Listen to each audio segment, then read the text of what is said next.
Shalom saudara terkasih, sangat berbahagia dapat berjumpa dan bersekutu dengan Anda para pendengar.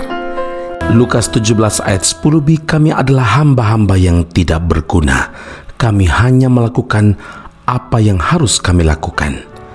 Saudara yang terkasih, tidak ada ceritanya seorang hamba yang baru menyelesaikan tugas atau pekerjaannya memerintah tuannya agar ia disediakan makanan.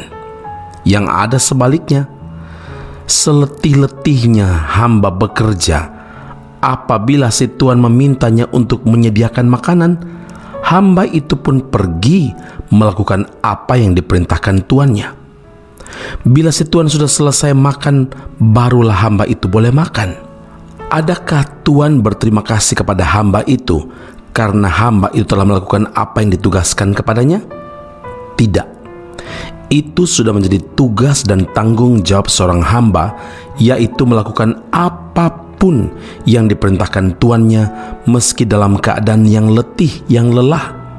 Jadi, seorang hamba tidak punya hak untuk menuntut tuannya. Saudaraku, dalam hal ini Tuhan Yesus sendiri telah meninggalkan teladan bagi kita. Filipi 2 ayat 6 hingga ayat 8, yang walaupun dalam rupa Allah tidak menganggap kesetaraan dengan Allah itu sebagai milik yang harus dipertahankan, melainkan telah mengosongkan dirinya sendiri dan mengambil rupa seorang hamba dan menjadi sama dengan manusia. Dalam keadaan sebagai manusia, ia telah merendahkan dirinya dan taat sampai mati, bahkan sampai mati di kayu salib. Dia datang ke dunia bukan untuk dilayani, melainkan untuk melayani. Saudara, seorang hamba haruslah memiliki kerendahan hati. Ya, ada seorang perempuan dari Sirofenisia yang datang kepada Yesus karena anaknya dirasuh setan.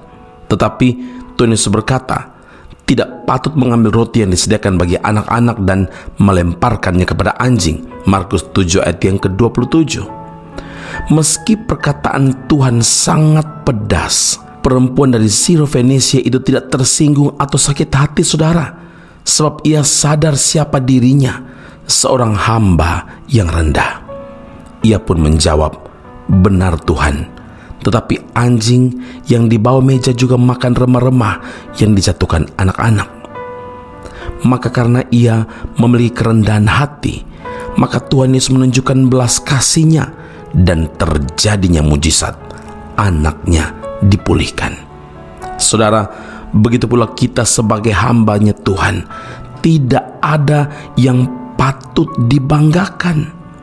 Tugas kita hanyalah melakukan apa yang menjadi kehendak Tuhan kita, yaitu Tuhan Yesus.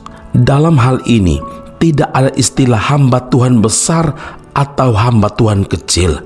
Semuanya sama. Kita murid Tuhan Yesus, kita adalah hamba-Nya Tuhan. Mari lakukan dengan setia hal sekecil apapun yang dipercayakan Tuhan kepada saudara dan saya, sampai Dia datang kembali menjemput setiap kita yang setia sampai akhir. Amin. Mari kita berdoa. Bapa Surgawi, status kami adalah murid Tuhan, adalah orang-orang yang melakukan tugas dan tanggung jawab. Kami adalah hamba-hamba-Mu. Hari ini kami belajar perkara penting supaya kami berkenan menjadi hamba Tuhan, yaitu kami harus memiliki kerendahan hati. Seperti layaknya seorang hamba kepada tuannya, dia punya tugas dan tanggung jawab untuk dilakukan dan menyenangkan sesuai dengan kehendak tuannya. Hari ini, Engkaulah Tuhan kami, Yesus Kristus. Ampuni kami Tuhan, kalau terkadang kami melakukan apa yang tidak Tuhan kehendaki. Dan biarlah Tuhan, firman Allah yang menegur kami saat ini membimbing kami kepada jalan yang sesuai dengan kehendak Tuhan, yaitu jalan kebenaran yang membawa kami untuk menikmati mujizat demi mujizat. Kami menyadari Tuhan, perempuan Sirofenisia yang memiliki kerendahan hati dan menyadari siapa dirinya di hadapan Tuhan. Tuhan pun menginginkan kami bukan dengan kesombongan dan keangkuhan, tetapi dengan menyadari siapa kami di hadapan Tuhan. Kami tidak dapat berbuat apa-apa, kami tidak sanggup mencapai apapun tanpa campur tangan-Mu, tanpa uluran kasih dan pertolongan daripadamu. Terima kasih Tuhan Yesus. Kami mau belajar untuk setia kepada perkara kecil apapun itu yang Tuhan percayakan kepada kami, karena kami tahu Tuhan melipat kali ganda bagi kemuliaan hormat nama-Mu. Di dalam Kristus Yesus Tuhan dan Juru Selamat kami berdoa mengucap syukur kepada Bapa di surga. Haleluya.